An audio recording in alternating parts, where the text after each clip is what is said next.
Garuda Express, an international courier service.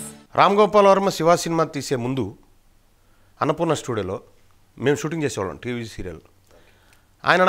నేను ANR fan. అయితే అక్కడ కృష్ణరాజు గారు నన్ను బాగా అభిమానించేవారు. రామ్ గోపాల్ వర్మ ఫాదర్ మిస్ ఏమయ్యా ఏంటి ఈ టైప్లో ఆయన గంభీరంగా ఉండేవాడు ఆ ద్రాక్ష తోటలో. వాళ్ళ అబ్బాయి రాము.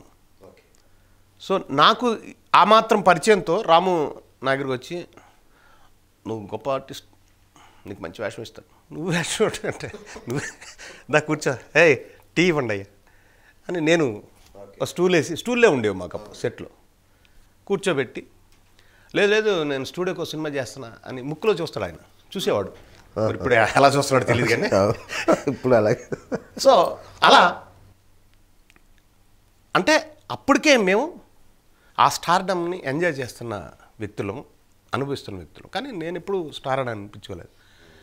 అలా రాము అని అంటూ ఆ తర్వాత బాస్ అంటూ ఇక్కడ చాలా గమ్మత్తైన విషయం ఏంటంటే, అలా మొదలైన ఆ ప్రస్థానంలో దాదాపు ఈ రోజుకి 22 మంది ఫిల్మ్ డైరెక్టర్లు అయ్యారు నా అసిస్టెంట్లు. 52 మంది అమ్మాయిలను నేను ఇంట్రడ్యూస్ చేశాను.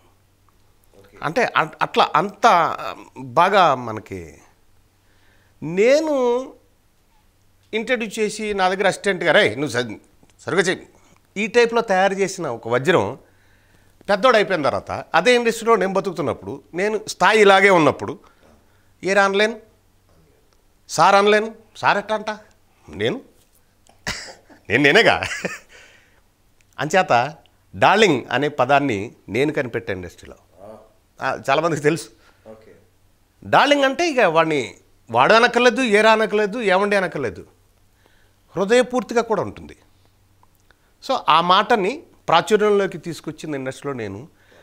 ఇప్పుడు అది చాలా పెద్ద ఇదయ్యి చివరికి డార్లింగ్ హీరో ప్రభాస్ అయ్యి అట్లా అన్నీ కూడా.